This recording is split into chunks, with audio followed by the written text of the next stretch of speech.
Bom dia, amigos, tudo bom? Hoje é dia 23 de maio, sei lá, estamos há 68 dias aí confinados, né? E buscando alternativas e tentando, através das nossas experiências aí, incentivar e motivar novas gerações. Eu sou um cara que procuro aprender com as experiências e acabei de assistir agora a série do Michael Jordan, né, do Chicago Bulls, Last Dance ou o Arremesso Final, né, onde a gente viu um time que tinha um cara que era medula, né, espinhal desse time, que era o Michael Jordan, e tinha os que formavam essa coluna junto com ele, Scott Pippen.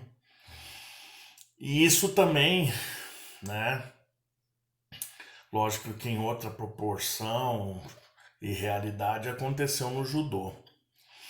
Em São Caetano do Sul, no ano de 1997, a prefeitura criou um grande programa de esportes, não só do judô, mas do esporte em geral da prefeitura, né? Atletismo, vôlei, todas as modalidades olímpicas, né? Na época, com o apoio do professor, do prefeito Tortorello, né? E a gente tinha como diretor de judô nessa época o Marquinho Tortorello, que era filho do prefeito e contratou os nomes assim que tinha de melhor no cenário nacional, né? E nessa época a nossa realidade, jogos abertos, era a competição mais forte que existia do judô no Brasil, né? Por todos os atletas da seleção participarem, todas as cidades formarem grandes equipes, né? E eu vou falar alguns nomes aí de companheiros e pessoas que tiveram nessa equipe para vocês terem uma noção, né? Vou falar do masculino, acho que o feminino também teve a sua história, mas acho que daí é uma representante do feminino que tem que contar, né? Eu vou contar o que eu vi e vivi nessa equipe em São Caetano, de 97 a 2010 e posteriormente 2016, quando eu tive um retorno para lá de novo, né?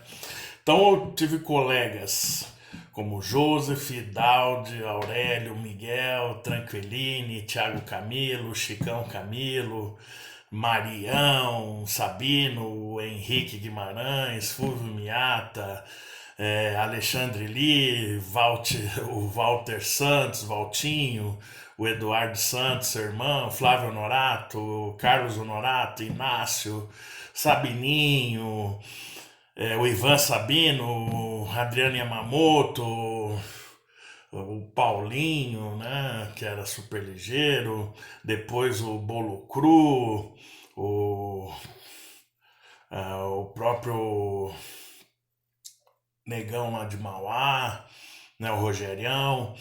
Então, assim, foram grandes nomes ao longo, né, do judô nacional entre 97 a 2010, 14 anos, né, que passaram por essa equipe.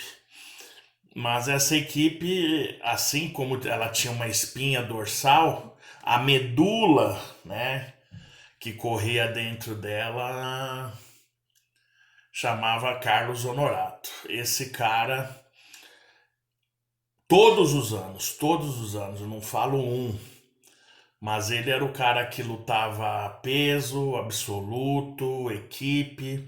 E para jogos abertos a gente sabe que o absoluto e a equipe tem o peso 2. Muitas vezes a gente não tinha kata, o nosso kata era muito fraco, não marcava nem ponto.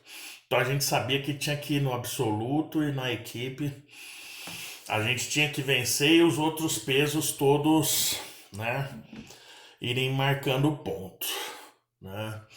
E assim, o Honorato como essa medula, eu entrava ali como essa formação nessa espinha dorsal. Por quê? Porque todos esses nomes que eu citei agora estiveram representando São Caetano, mas muitas vezes tiveram outras oportunidades e também saíram, né? Então, por exemplo, o Joseph saiu, o Daudi, né, voltou para Santos, o Tranquilini parou, o Thiago e o Chicão foram para Sojipa, o Rogério voltou para Santos e depois parou, o Mário Sabino já entrou em 2000, né, em 2000 já com a equipe já montada, o Henrique veio 2001 até 2004, né, quando o Flamengo, na época ele estava no Flamengo, ele veio para essa outra fase. O Fúvio teve uma passagem rápida, o Alexandre Lee teve um pouquinho mais de tempo. Teve o Alexandre Garcia também, que foi atleta olímpico. O Valtinho e o Eduardo, que foram formados ali vamos dizer, de 99 até 2006, 7, 8. E depois foram também para Sojipa. O Flávio Norato, que já, né, lutava por Osasco e entrou mais tarde, eu acho que em 2000, 2001. O Inácio, que foi, voltou, sempre foi de São Caetano, mas foi, voltou para Santo André, né? O Sabininho, o Ivan Sabino, o Di, que depois foi para o Pinheiros, e, né? Então, dentro dessa estrutura, a gente tinha em primeiro lugar o quê? Uma comissão técnica que era muito boa. Era o Sensei Mário Tsutsui, o Sensei Eduardo Dantas Bacelar, né, como técnico do masculino. E assim, tinha o fisioterapeuta, o, o Spadoni, né, que era ex-atleta, participou de Campeonato Mundial Júnior, teve a oportunidade de ser sparring em Olimpíada, né, o Cristiano Spadoni. Era um cara que, além de ter uma experiência dentro do tatame, na parte ali de fisioterapia, carregava, né? E depois chegou o Nego Velho, né? O Nego Velho foi vamos dizer assim, uma grata ah, amizade que chegou pro clube, porque ele era do futebol, então ele já tinha muita história dentro do futebol, né? E veio para passar essa experiência e ajudar a cuidar dos atletas e até ter essa posição, porque muitas vezes, né, os atletas estavam longe de casa, todos moravam em São Caetano, não era aquela coisa de equipe contratada, né? É, Todos moravam em São Caetano, a estrutura era feita toda em São Caetano, então servia de né, um paizão, um vô para alguns, né? Essa figura da pessoa mais velha. E a gente vê que ali na própria série, né, o Michael Jordan sempre teve o pai apoiando, o técnico, que era um técnico liberal, que dava liberdade aos atletas para que eles desenvolvessem o seu melhor, né, basquetebol e tivesse o melhor rendimento, mesmo às vezes os caras extrapolando, porque nós estamos falando de outra realidade, muito dinheiro, né? E quando até mesmo a gente viu que o Michael perdeu o seu pai, ele trocou essa figura pela representação de um senhor mais velho, que era a segurança, e que acabou assumindo né, essa imagem de pessoa mais velha. Então, assim, disso que eu quero falar é que nós formamos, na verdade, uma equipe, né? Uma equipe, uma família, e que desses 14 anos que foram muito difíceis, né? Porque todo ano a gente perdia algum atleta e assim para um clube, porque a gente já estava num trabalho, né, de formação, São Caetano virou uma referência na formação, além de ter a sua própria equipe. E com isso a gente perdia atletas, né? A gente treinava, revelava e depois acabava os caras indo para outros clubes, né? Mas essa espinha dorsal ali, a medula, o Carlos Honorato, daí eu, o Flávio Honorato, que ficou até o final, o Marião, que ficou até o final, né? Éramos considerados puxadores de piano, né? É diferente a, a responsabilidade do cara que só luta o individual, do cara que tem que lutar o peso, a equipe, absoluto. Eu já passei por isso daí, eu já tinha sido campeão, né, em outra cidade, como Guarulhos, que eu tive que lutar peso, absoluto e equipe, e consegui vencer. Né? Em São Caetano eu tive umas duas oportunidades de que isso também acontecesse, mas o Honoratão, eu acho que assim, de 14 edições, ele foi em umas oito dessa forma, né? De ter que lutar o peso absoluto. E muitos não sabem a pressão, né? Que era a gente estar nessa equipe, apesar do Sensei Mário, Sensei Bacelar dar toda a liberdade, a gente ter essa estrutura de amizade, de família, a gente lutava para receber, né? São Caetano é uma cidade que queria, ela investia, mas queria resultado. Então todo ano a gente tinha alguns problemas de repasse de verba, tinha uma cobrança muito grande. A gente não lutava só os jogos regionais, né? Os abertos, os regionais abertos era o objetivo principal, mas a gente tinha os objetivos da modalidade também no judô, que era ganhar o Campeonato Paulista no adulto, a gente ganhar o Troféu Brasil, tá também no Grand Prix Nacional, também bem, no masculino e no feminino.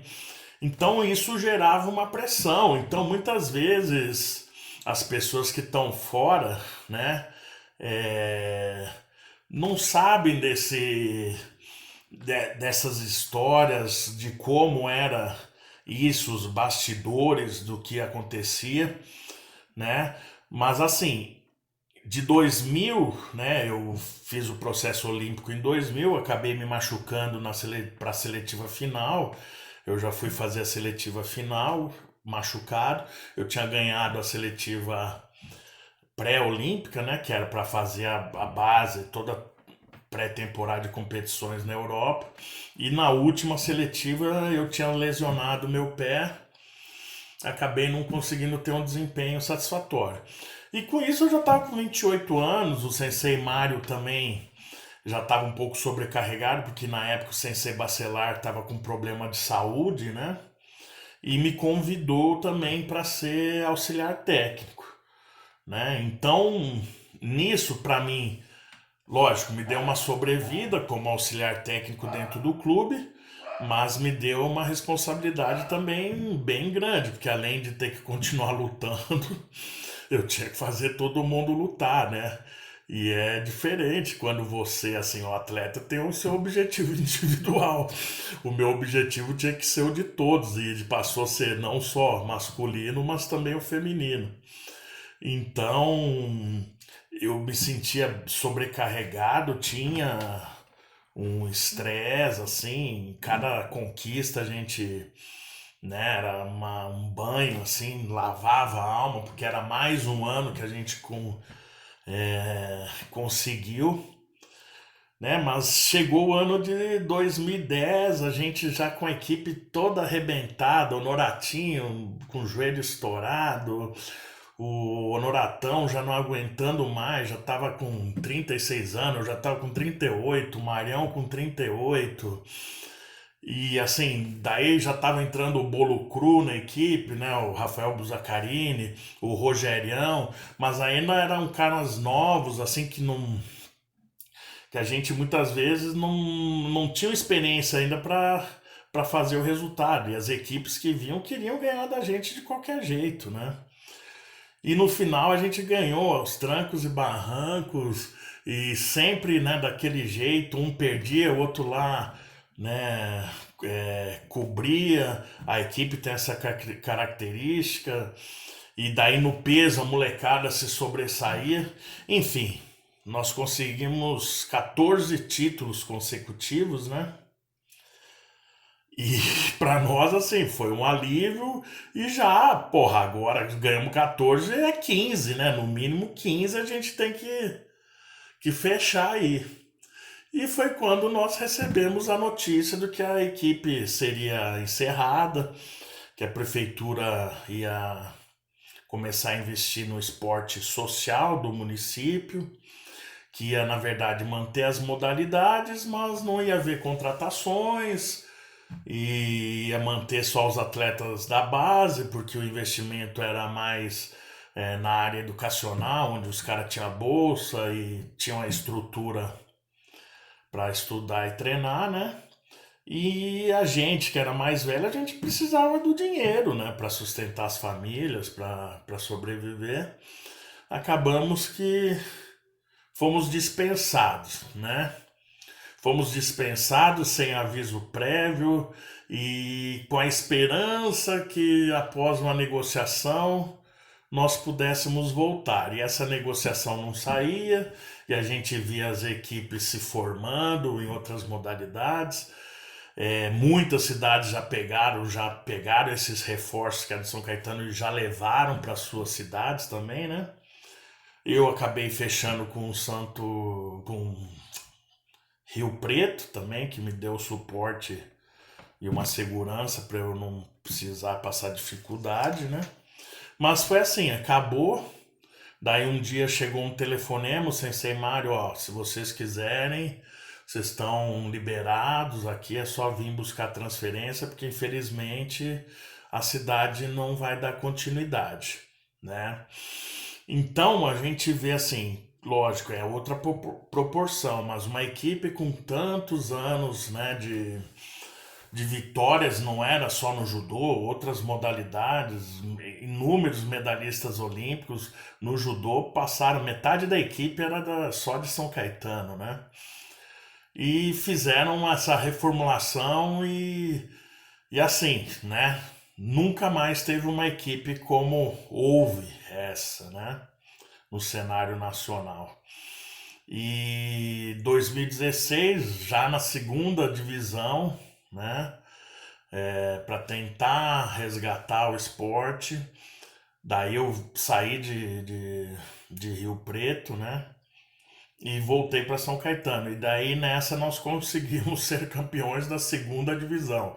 Então, os 14 anos da primeira, né, divisão, e depois 2016 o 15º título, mas na segunda, né? Eu já tinha tido vitórias em Guarulhos, 95, 96, vitória individual também em Araraquara e depois Rio Preto, né? Rio Preto, inclusive, em 2015 a gente deixou a equipe sendo campeão. Mas assim, a importância, a relevância do que? O que eu quero deixar de mensagem. A equipe tem que ser uma família. E para ser uma família tem que todo mundo participar do treinamento no dia a dia. É, é isso que eu falei, por exemplo, a comissão técnica tem que fazer parte e muitas vezes substituir, né, a, a imagem de um pai. A gente tinha uma psicóloga também, eu não posso esquecer, né, que ajudava muito a gente. É, mas a gente tinha a figura do Sensei Bacelar, do Sensei Mário, do próprio Nego Velho, do Spadoni, o irmão mais velho ali que podia passar a experiência. Depois o Ceará junto também, que foi um cara que ajudava a dar suporte para toda a equipe. Então, assim, essas histórias de sucesso só se fazem quando a gente tem apoio. E hoje, né, a gente vê o quanto que o esporte brasileiro é desvalorizado. No nosso caso, o judô, uma equipe dessa com inúmeros campeões, tipo em medalhas mundiais, medalhas em Jogos Pan-Americanos, medalhas olímpicas. Simplesmente a equipe acabar, não dar uma satisfação, né, e não ter uma valorização de todo esse legado. tá? Mas a mensagem é justamente essa. Procurem dentro da carreira de vocês o que? Primeiro, um bom sensei. O sensei tem que ser o suporte técnico para a vida de vocês. Se vocês querem evoluir, vocês têm que estar com um sensei que possa estar ao lado de vocês, orientando a vida toda. Segundo, a família. A família é muito importante, mesmo que distante, né? Ela te dá esse suporte, os limites, para que vocês não saiam, né, dos objetivos. E aquela coisa, o respeito por pai e mãe, né? A gente carrega o nome da nossa família, é importante a gente ter pessoas que zelem pela nossa integridade, até porque muitas vezes você é mais jovem, está fora de casa e tem muita influência aí, né, que pode te tirar do caminho, né? E fazer de cada situação um motivo para motivação. Então, por exemplo, o dia que você está cansado é o dia que você tem que pegar o cara mais duro, porque se você passar por aquele cara mais duro, os outros treinos vão ser tranquilos, né?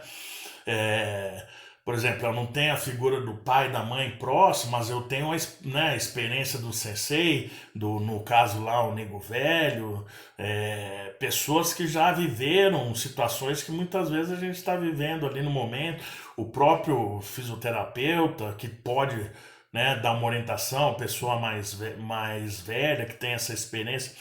Então a gente tem que se apegar a pequenas coisas, porque sozinho, infelizmente, né, o judô é um esporte individual, mas a gente tem que ter essa estrutura, essas pessoas ao nosso redor para que a gente tenha sucesso. E eu vejo que sempre assim, os maiores atletas, os atletas que tiveram uma melhores resultados, sempre a presença familiar, a presença do sensei é muito importante. Ninguém consegue fazer as coisas sozinhos, né? Então, essa é a mensagem que eu quero deixar para vocês.